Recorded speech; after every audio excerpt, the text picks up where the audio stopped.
আসসালামু আলাইকুম। ইফতারিতে যারা অনেক বেশি তেলে ভাজা খাবার পছন্দ করেন তাদের জন্য আজ চলে এলাম মুচমুচে আলু পকোড়ার রেসিপি নিয়ে, যেটা বানানো যাবে কম সময়ের মধ্যে এবং খেতে হবে অনেক বেশি মজা।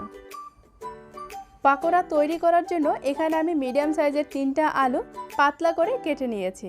তারপর আলুটাকে খুব ভালোভাবে ধুয়ে পানি ঝরিয়ে নিয়েছি।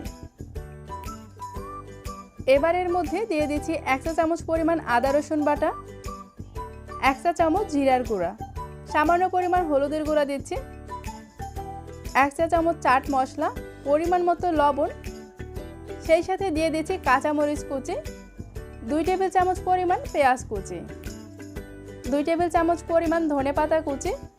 সব কিছু একসাথে লেগে থাকার জন্য দিয়ে দিচ্ছি 2 টেবিল চামচ পরিমাণ ময়দা, আর পকোড়াটা অনেক বেশি ক্রিস্পি করার জন্য দিয়ে দিচ্ছি 2 টেবিল চামচ পরিমাণ কর্নফ্লাওয়ার।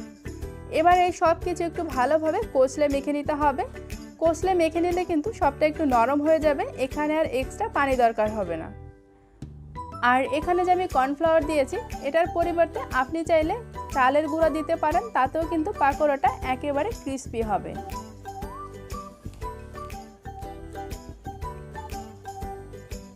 সবটা ভালোভাবে মেশানোর পরে যখন দেখবেন এটা একটু আঠালো হয়ে গিয়েছে, তখন বুঝবেন এটা পাকোড়া তৈরি করার জন্য পারফেক্ট আছে।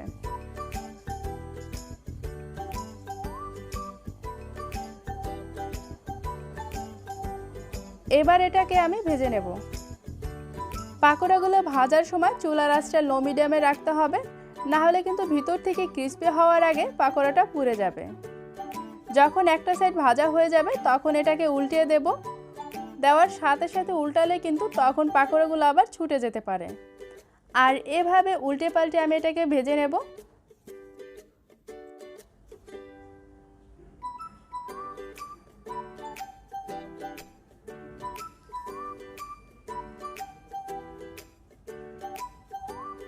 তো আমার পাকোড়াগুলো ভাজা হয়ে গিয়েছে, আর দেখতেই পাচ্ছেন অনেক সুন্দর একটা কালার চলে এসেছে, আর এটা কিন্তু অনেক মুচমুচে হয়েছে।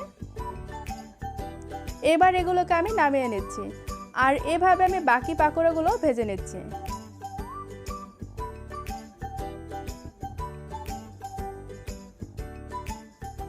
আর এটা ঠিক কতটা ক্রিস্পি হয়েছে সেটা আপনাদের একটু দেখিয়ে দিচ্ছি।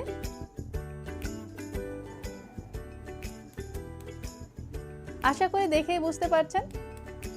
ঝটপট ইফতারিতে আপনিও এই পাকোড়াটা বানিয়ে নিতে পারেন, আশা করছি সবাই পছন্দ করবে। ভিডিওটি ভালো লাগলে অবশ্যই একটা লাইক করুন, কমেন্ট করুন এবং প্রিয়জনদের সাথে শেয়ার করুন।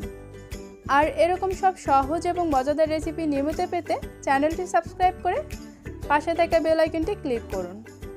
আজকের মতো এখানেই বিদায় নিচ্ছি, ফিরে আসবো নতুন কোনো রেসিপি নিয়ে। সেই পর্যন্ত ভালো থাকবেন। আল্লাহ হাফেজ।